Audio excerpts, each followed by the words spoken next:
26ত আমি king maker ক'ব খোজো কিন্তু 26ত আমি কিং মেকাৰ ক'ব খোজো আৰু 31ত আমি নিজে চৰকাৰ গঠন কৰিব খোজো আৰু ৰাইজৰ দলক নোলোৱাকৈ 2026ত কোনো চৰকাৰ গঠন কৰিব নোৱাৰে আমি ৰাইজৰ দলে সঁচাসঁচিকে ক'বলৈ গ'লে আমাৰ শক্তি ক্ষিপ্ৰতাৰে বৃদ্ধি কৰিবলৈ চেষ্টা কৰাইছো আৰু এই সময়ত অসমৰ সকলো ৰাজনৈতিক দলতকৈ আটাইতকৈ খৰতকীয়াকৈ শক্তিশালী হৈ পৰা ৰাজনৈতিক দলটোৰ নামেই ৰাইজৰ দল আমাৰ ৰাইজৰ দলটো এতিয়া fastest growing political party of Assam তো আমি অসমত এতিয়া আটাইতকৈ খৰতকীয়াকৈ শক্তিশালী হৈছোঁ আৰু আমি 17টা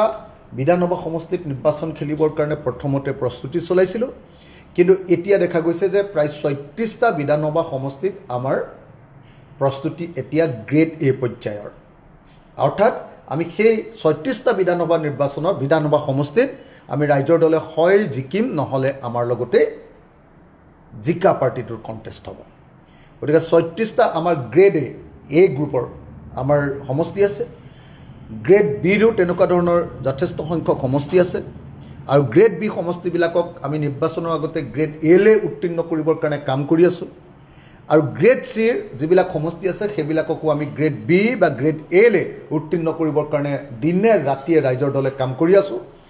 আশা কৰোঁ যে 2026 চনৰ যি বিধানসভাৰ নিৰ্বাচন সেই নিৰ্বাচনত অসমৰ শক্তিশালী প্ৰগতিশীল সকলোকে সামৰি লোৱা জাতীয় ৰাজনৈতিক দল আঞ্চলিক ৰাজনৈতিক দল ৰাইজৰ দল এটা আটাইতকৈ ডাঙৰ ফেক্টৰ হ'ব আৰু ৰাইজৰ দলক নোলোৱাকৈ 2026ত কোনো নিৰ্বাচনত জয়ী হ'ব নোৱাৰিব আৰু ৰাইজৰ দলক নোলোৱাকৈ 2026ত কোনো চৰকাৰ গঠন কৰিব নোৱাৰিব গতিকে 2026ৰ কাৰণে আমাৰ একদম প্ৰস্তুতিটো হ'ল যে 26ত আমি কিং মেকাৰ ক'ব খোজো স্পষ্ট ঘোষণা কোনো লোকডাক আমাৰ নাই 26ত আমি কিং হ'ব নোৱাৰো কিন্তু 26ত আমি কিং মেকাৰ ক'ব খোজো আৰু 31ত আমি নিজে চৰকাৰ গঠন কৰিব খোজো গতিকে তাৰ কাৰণে প্ৰস্তুতি অব্যাহত আছে আমি জানো ৰাইজৰ দলে আমি জানো যে অসমৰ ৰাইজে অসমৰ আঞ্চলিক দল অসমৰ জাতীয়তাবাদী দল অসমৰ প্ৰগতিশীল আঞ্চলিক দল সকলো জাতি জনগোষ্ঠী ধৰ্ম সকলোকে সামৰি লোৱা এটা সমন্বয়ৰ ৰাজনীতি কৰা আঞ্চলিক দল ৰাইজৰ দলক সকলোৱে সমৰ্থন দিব মই সকলো অসমবাসী ৰাইজক 2026ৰ কাৰণে ৰাইজৰ দলক সমৰ্থন দিবৰ কাৰণে আহ্বান জনাইছোঁ আমি ৰাইজৰ দলে সঁচাসঁচিকে ক'বলৈ গ'লে আমাৰ শক্তি ক্ষিপ্ৰতাৰে বৃদ্ধি কৰিবলৈ চেষ্টা কৰাইছোঁ আৰু এই সময়ত অসমৰ সকলো ৰাজনৈতিক দলতকৈ আটাইতকৈ খৰতকীয়াকৈ শক্তিশালী হৈ পৰা ৰাজনৈতিক দলটোৰ নামেই ৰাইজৰ দল আমাৰ ৰাইজৰ দলটো এতিয়া ফাষ্টেষ্ট গ্ৰোইং